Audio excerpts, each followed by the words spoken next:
विधाता ने भाग्य में दुख लिख दिया है, पर विधाता के लिखे लेख को अगर कोई मिटा सकता है तो वो देव अधिदेव महादेव मिटा सकता है। विधाता के लेख को अगर कोई मिटा सकता है तो देव अधिदेव महादेव। बुधवार को अष्टमी तिथि है, राधा अष्टमी भी है बुधवार को, दुर्गा अष्टमी भी है बुधवार को, और गौरी अष्टमी भी है बुधवार को।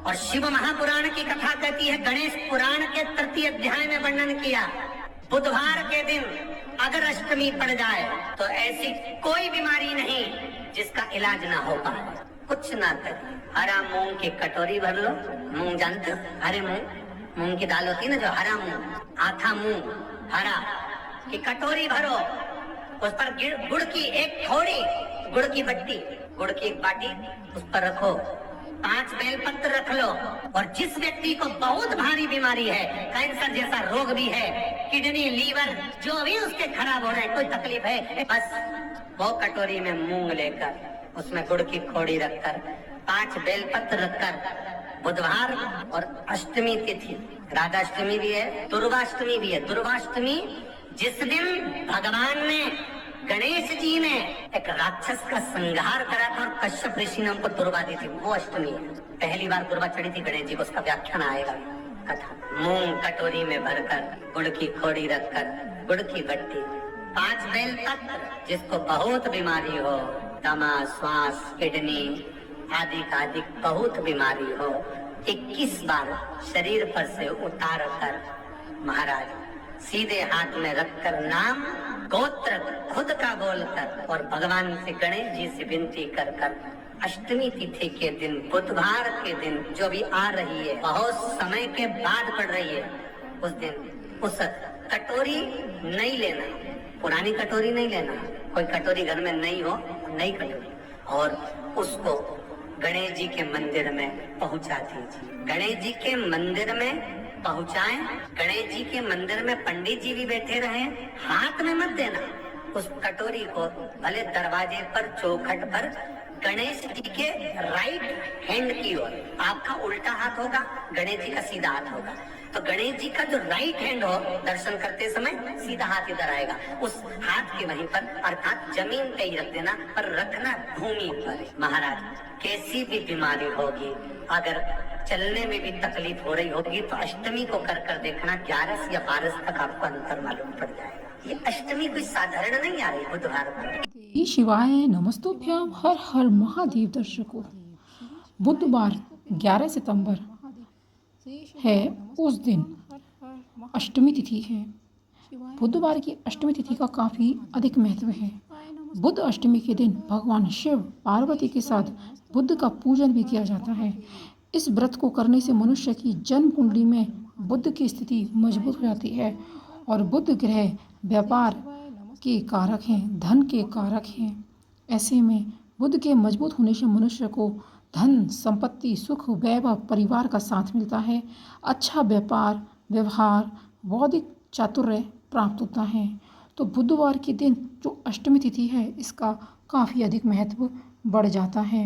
लोगों की कुंडली में बुध ग्रह पहले से मजबूत है, उन्हें इस व्रत को करने से काफ़ी अधिक लाभ मिलता है, और बुध अष्टमी का व्रत लगातार 8 बार करना चाहिए।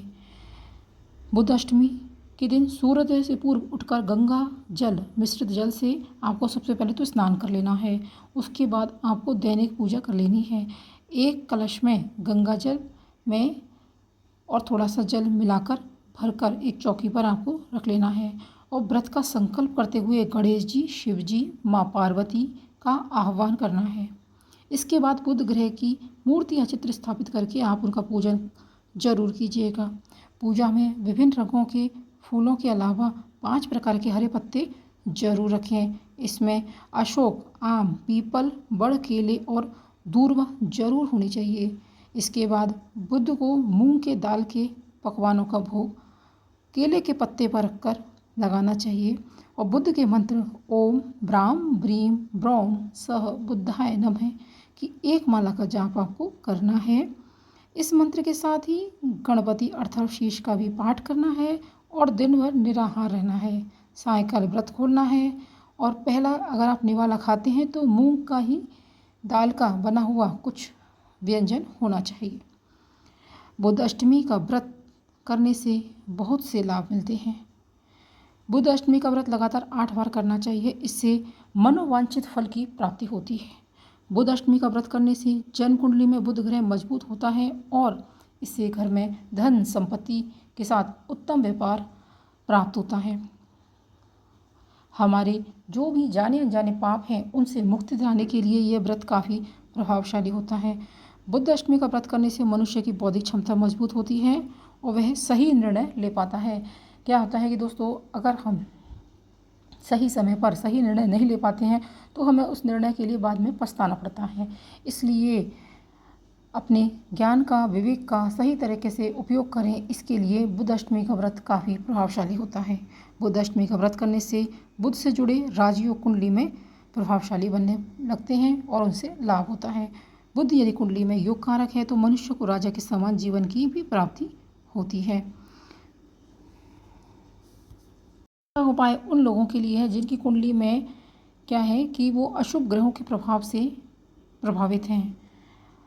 ग्रहों का अनुकूल प्रभाव उनके जीवन में नहीं पड़ रहा, जिसके कारण उनके जीवन में उन्हें हमेशा हानि का सामना करना पड़ रहा है, धन लाभ होता नहीं है और ग्रह नक्षत्र खराब होने की वजह से लड़ाई झगड़े, परिवार में क्लेश रहता है, साथ में किसी भी कार्य में सफलता नहीं मिलती। तो आपको परेशान नहीं होना है। बुधवार के दिन आपको पहले सुबह स्नान कर लेना है। स्नान करने के बाद में ध्यान कर भगवान शिव की आपको विधिवत पूजा करनी है। इस समय आपको क्या करना है, 1 लोटा जल अपने घर से भरकर लेके जाना है और थोड़े से मूंग के दाने अपने साथ में लेके जाने हैं। और आपको क्या करना है कि भगवान शिव का मूंग का जल मिला कर अभिषेक करना है। और या फिर आप ऐसे कर सकते हैं कि 1 लोटा जल आप पहले भोलेनाथ पर अर्पित कर दें, उसके बाद में थोड़े से मूंग शिवलिंग पर चढ़ा दें। ऐसा करने से आपकी कुंडली में जो व्याप्त अशुभ ग्रह हैं उनका आपको शुभ फल मिलने लग जाएगा। भोलेनाथ की कृपा आप पर बरसेगी और सभी कार्य आपके बनने लग जाएंगे। बुधवार का यह छोटा सा उपाय आपको जरूर करना चाहिए। तो दर्शकों, बुधवार के दिन राधाष्टमी है, दुर्गाष्टमी है और बुधवार की अष्टमी है।